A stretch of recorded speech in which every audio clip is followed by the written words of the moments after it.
amongst other matters. Governor, so good to speak with you. Thank you for being with us this afternoon. Hey, Matt. How you doing, sir? Thanks for having me on. I'm well. Hope you had a good Thanksgiving with you and the family.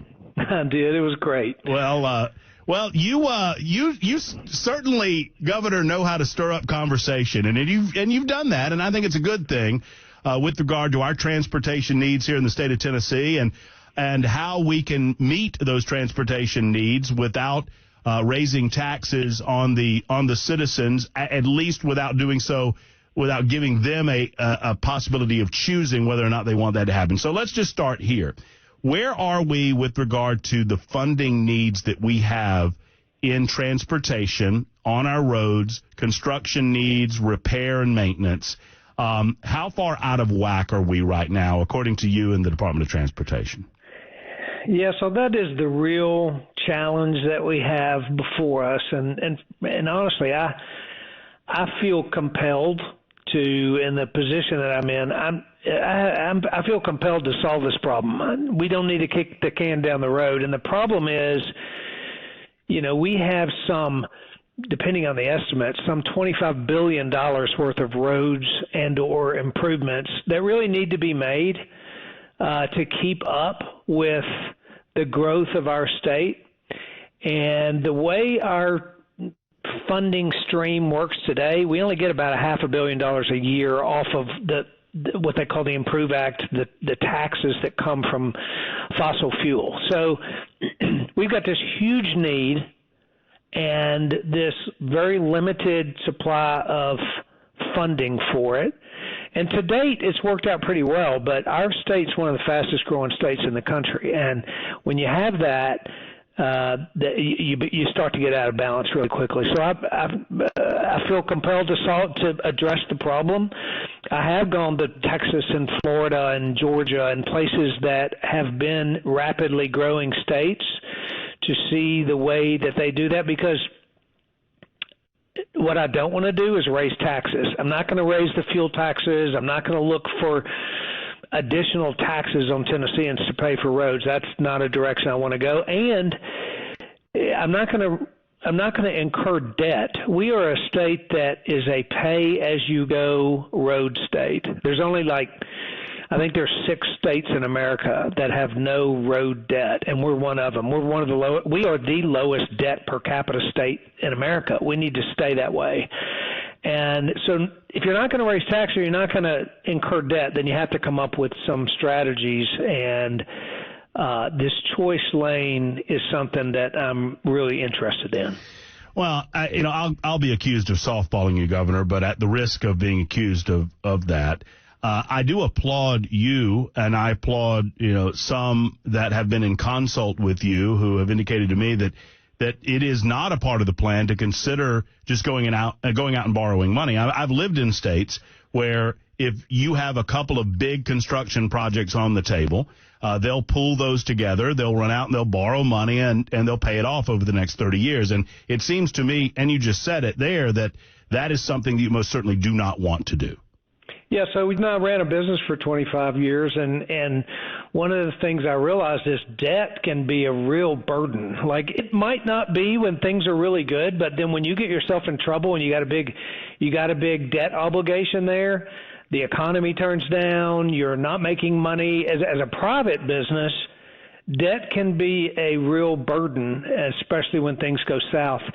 As a government, from my perspective, that debt has an equally problematic component to it, and that is taxpayers have to pay the burden of that debt. And if we have a recession, a real strong economic downturn, then you got to use taxpayer dollars to support that debt. I don't like it. So I don't think we ought to go that way, especially when we have ways that we can fund road projects where Tennesseans have a choice. They don't have to participate in that funding if they don't want to, but that's the idea of choice lanes. And one other thing about it, we have a rural problem too with regard to the total amount of funding.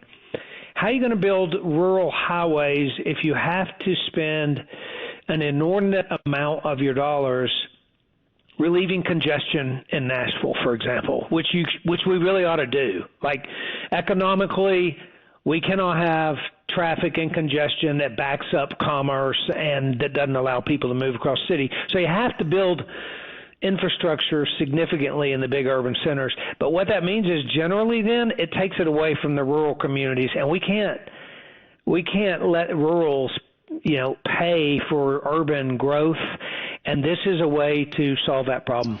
So some are going to characterize, and I would expect, Governor, that you would consider it maybe a mischaracterization. Some would characterize this as a tax increase. How do you respond to those who would go that far to call this a proposal that would ultimately increase the taxes on the people of Tennessee? Well, you would pay for a choice lane if you want to. And if you don't want to, then you don't pay an increase. And that's not a tax increase. Tax increase is something that everyone pays, and this is not that.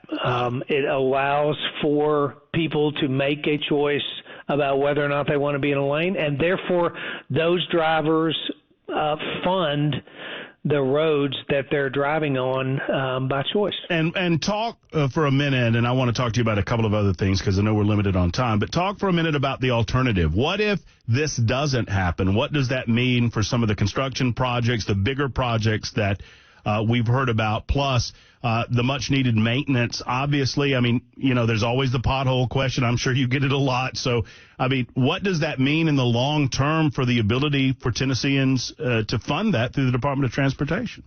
Well, I think that it either means that you put off projects, and, it currently takes 15 years once we've approved a project for it to actually come online, which is, in my view, that's kind of crazy.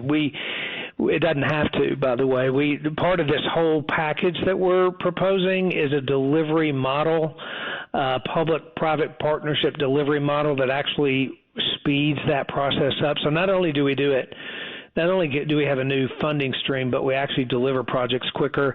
Again, in the private sector, delivery models have dramatically changed over the last 15, 20 years. And I saw that. My company is involved in construction.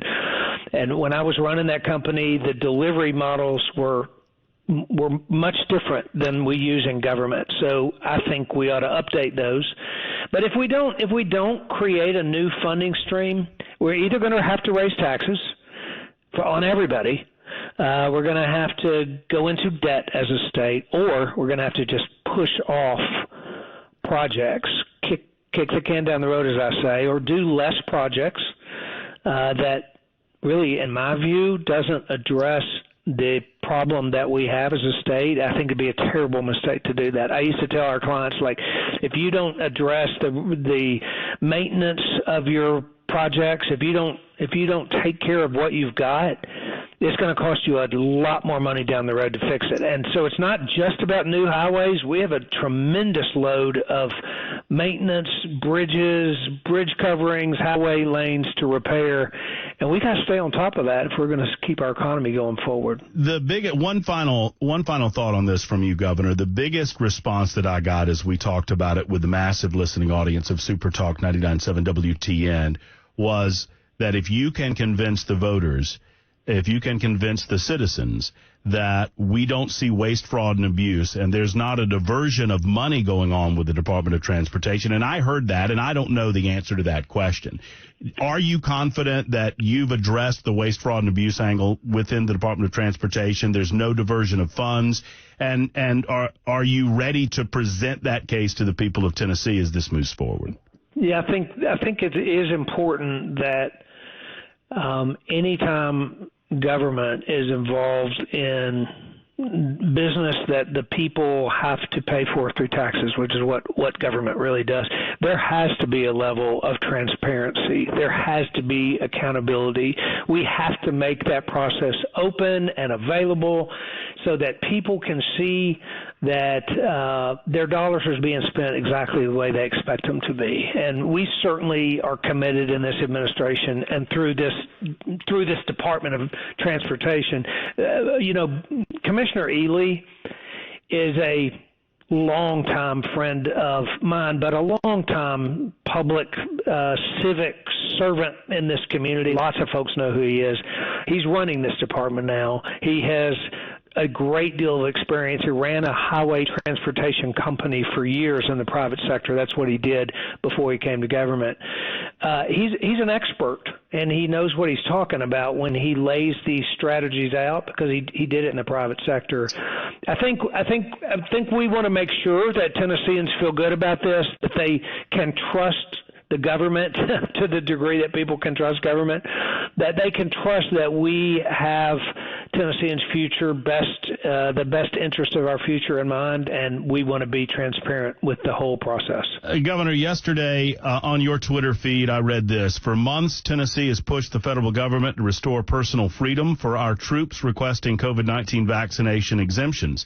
I'm encouraged congressional leaders have responded to our calls and will end the federal mandate on our military in this year's defense bill. You were dinged, and I think to a certain degree a little bit unfairly.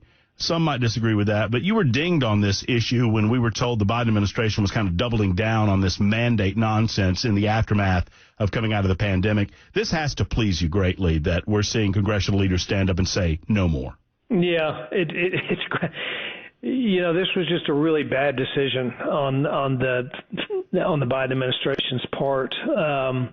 It's really a national defense problem, right? It's a force readiness, national security issue. We've got 700 guardsmen who we likely or may have lost through this process, and we knew that. In June, I actually wrote the Secretary of Defense myself and said, don't do this. And this, from my perspective, this is a really bad idea.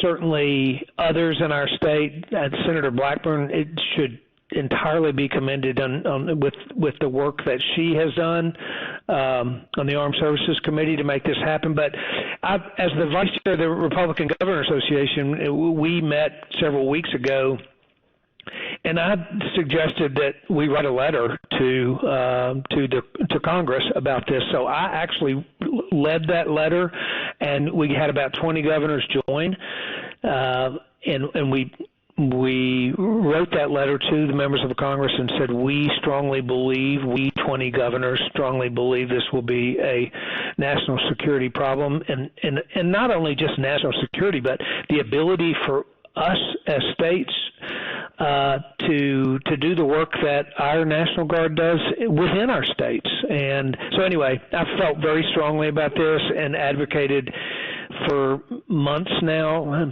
almost a year, to try and get this turned around. I'm really happy they're going to do it. Any thoughts about, you mentioned the 700 or so guardsmen, any thoughts about the possibility of recompensing them and kind of making them whole? I know there's been some conversation about that possibility.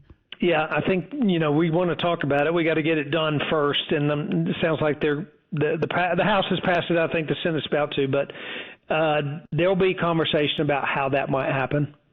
Governor, always good to catch up with you. I know we dominated the conversation with talk about the Department of Transportation, but it's going to be one of the major issues to discuss during the General Assembly coming up in January, correct?